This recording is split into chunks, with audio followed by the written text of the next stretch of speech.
Welcome back to the Ants Homestead. Today is a big day on the homestead. We are going to all of our tomatoes, pick everything that's red or remotely red, and we're going to go inside. And this weekend we are canning salsa. So I have onions. You guys have already seen the onions from the front porch. We have cilantro. We did have to purchase the cilantro because I don't have enough for the amount of salsa that I want to make. But then we have all of our chilies from our garden that we've picked, and we're actually going to pick some more today. And then obviously tomatoes from our garden. So, and lime juice because I don't grow lime juice. So I bought lime juice. But anyway, let's go through, let's pick some tomatoes, let's pick some fresh chilies, and then we're gonna walk through how I make our salsa and add all different types of spice levels.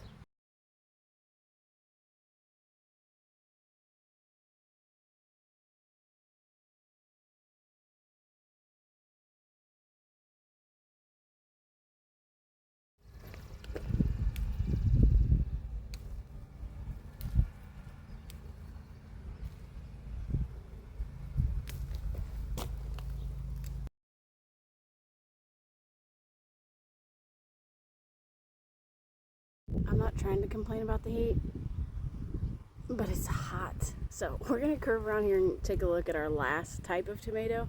And I'm really excited about this tomato because it is actually our heirloom tomatoes. So I'm gonna come around here, come with me.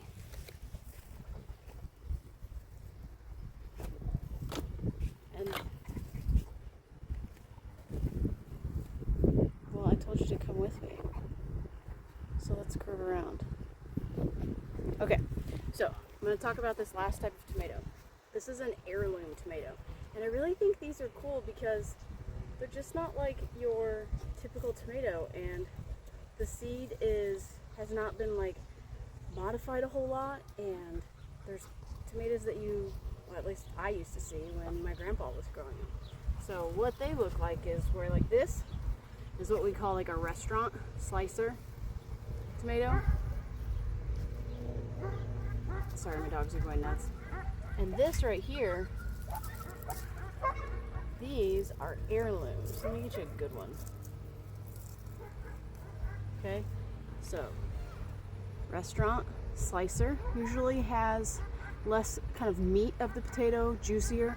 And then this is an heirloom, has the cool kind of bubbly sides. And then the last type of tomato that we grew, let me dig down in here and get one. These are our determinants. This one's not a very big guy, but this is the determinant Roma tomato. That's what we're going to use for salsa, but I might use some of these too. So let's go ahead and pick off some of our heirloom tomatoes.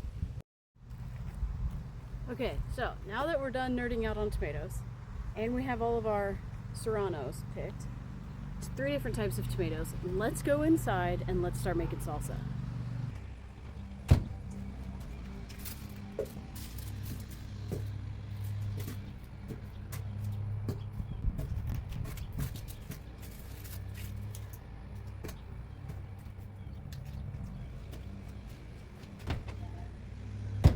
Okay, now we're in the kitchen.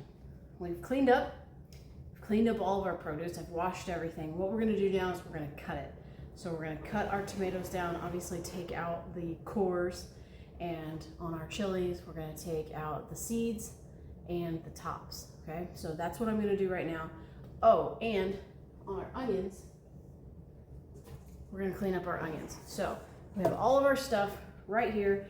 Then we'll get the salt, we'll get cilantro, and we'll also get the lime juice out and start blending our salsa. And then I will use a food processor and I will just dump it into a larger silver bowl. So let's get chopping, get everything all divided up into its own little bowl so that it's easy for us to just use a 1 cup measuring and scoop it all in, blend, and get it to our exact spice level. I'm gonna try and do some mild, medium, and hot. That's the plan. Wish me luck.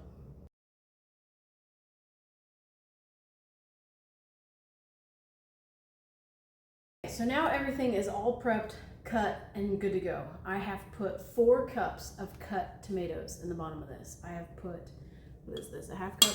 1 full cup of chopped onion. I go through and go about 1, 2, 3, 4, 5, 6, 7, 8, about 8 squirts of that. So then I do about a half a tablespoon of salt. I don't ever go crazy on the salt because I can always add to it, but it's really hard to get rid of it. So this one is going to be a super hot salsa. So I have an 1/8 cup here. For the hot salsa, I was using 2 scoops. But we have a few people that like salsa like really, really hot. So I'm actually going to do a 4 spice on that one. Yeah. So that's about a 1/4 of a cup of, it's a 1/2 cup. It's a 1/2 cup of chilies. Good Lord. It's been a long day.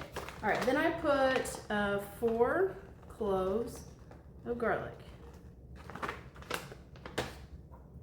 And then I will do about probably a 1/2 tablespoon of ground pepper. And then I'm gonna chop this a little bit, then I'll get our cilantro and put it on top. I like to do the pulse because I don't want to pulverize the tomatoes. I still want it to have some chunk. I don't want it to be like completely runny. I'm really just kind of using the food processor as a mixer with a little bit of chop. Okay, now we have a clean spoon. Ooh, actually, I cannot, I'm gonna have to taste this. It's gonna be really hot.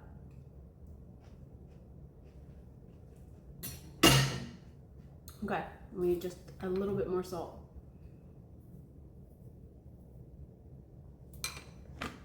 Whew, hot.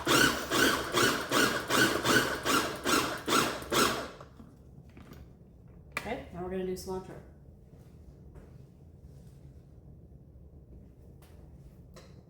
Okay, we'll just pack the cilantro right on top.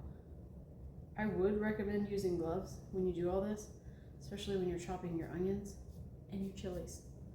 I mean, if you want your hands to smell like onions for like the next 5 days, that's your call.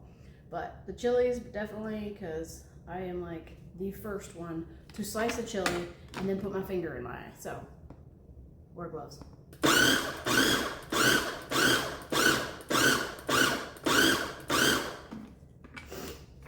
Okay, that is our salsa. And I just have a bowl here. So I'm gonna put it in my bowl. And then behind me, I have mild, hot, actually probably medium, hot, and then this is super hot. So we're gonna get these in cans and start canning them. Okay, we're back, and it's the next day. Either that or I've had a wardrobe change. It's not that serious. Anyhow, we were able to get 3 batches of salsa. I did a kind of mild medium, which is this one. This one's mine. Then I have a hot, and then I have like a super duper hot. Those are for other people. I'm gonna stay in my comfort zone, which is right here. So what we're gonna do now is we're going to put them into our jars. I just sanitized these jars. We have little 8 ounce and 16 ounce. I do not eat a whole lot, and I tend to, once I open a jar of something, if I don't get back to it in like the next couple days, it wears me out, so then I just throw it out. So I figure if I jar them smaller amounts, I will be doing less waste. So that's why I have small jars and big jars. So what you do is, I have this really old canning kit from maybe an aunt or a grandma or something. But this is what you use, and you just put it in your can like this. And that way you don't slop all over the place and you're not making a mess of everything. So let's go ahead and get these jars all filled up. And you can use it on wide mouth and skinny mouth jars. And what I mean by wide and skinny, wide mouth, normal mouth. You can see the size differences. I like these just because they're easier to get things in and out of. I also like to use these as drinking glasses. That's cool. But wide mouth, regular mouth.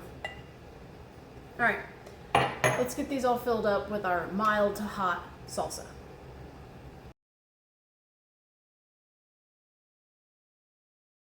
Now that we have our jars filled and have just a little bit of salsa left in here, we whip out this guy, okay? This guy you can use down in the salsa to get any air bubbles out. So you want to go through and do that on each jar. But then also, there are little notches in this guy. And it tells you like 1 inch, 3/4, half, quarter, and obviously that. So you want to leave a half, which is this one right here.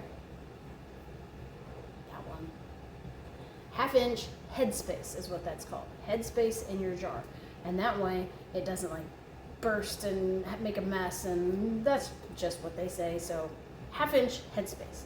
And what you do is, since we're using that mark, you put that on the edge of the can.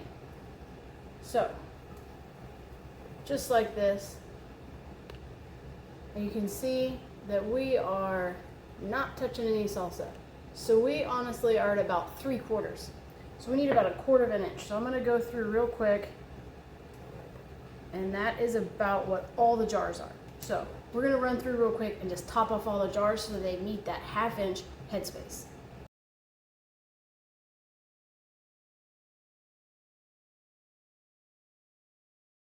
Okay, now that our headspace is all set, everything's at a 1/2 inch. I actually, obviously you saw, but I had to end up emptying one of the little guys so that I could use that to get everything up to that 1/2 inch, because we were more than an inch below on some of the bigger guys, which they are the wide mouth, so I needed extra salsa. So this is what I have for the mild to hot. You want to take a clean, wet, I just wet the tip of it, put my finger in it, and you want to clean off the top of the jar because you want to have a nice hot lid, which they're sanitizing right now, and then a nice clean surface. If your jar is not clean, then it will not stick. The lid will not stick. So that is a big key thing in canning. And oh, by the way, we're doing boiling water canning. We are not doing pressure canning. So I will go through and clean off all of the tops. The green guy that we use does a pretty good job of not getting a bunch of junk on the lid of the can. Because sometimes when you're taking it in and out, it's inevitable that you're going to spill a little on the top. You're taking it in and out of each jar. Okay, so these are all ready. Let's go get some lids. We're going to get the lids and the bands. We have 4 wide mouths, 3 regular mouths. So let's go do that. Okay, so I forgot to film this, but I put all of our jars into the hot water can. So that's going right now. It's completely loaded with jars. How you put them in there is you use this little guy. This is your handle, and you just kind of pinch, and you grab the jar right here under this little notch, okay? That way, it's on it. It's pretty good stick anyways because it's rubber, but I like to be extra careful and stick it on that. And you just use this, and then you set it down in. This is going to be the same way that I'm going to pull them out, okay? Once all of this is done, this is going to boil in here for 20 minutes. I do have a timer going. Then I'll turn off the water, put the pot lid on, and cover it for 10 minutes. That will just rest for 10 minutes. So basically you have 30 minutes in the pot. Then I will put a towel down onto the counter and let them sit overnight. It is 6:45 right now, so it'll just sit overnight. You can leave the rings on. You aren't going to touch the lids at all. You're just going to leave the rings on, just take them out, put them on a towel. Let them sit overnight. Then tomorrow morning, before I go to work, I will twist all of the bands off, leaving the lids on, and then let them sit. Then when I get home from work tomorrow night, I will put them in the pantry. And this product of salsa, I do believe any tomato product can store anywhere from 12 to 18 months. So we have a year and a half on this salsa. We were able to get 7 jars of mild. I have 2 jars of the super duper hot, and I have 6 jars of the kind of hot. So this is going to end our salsa video. I will let those keep finishing up, and then I will do all of the resting process, and then you've got salsa for days. Or maybe days and days. But thanks for watching The Ants Homestead. I'm Ness. We'll see you next time.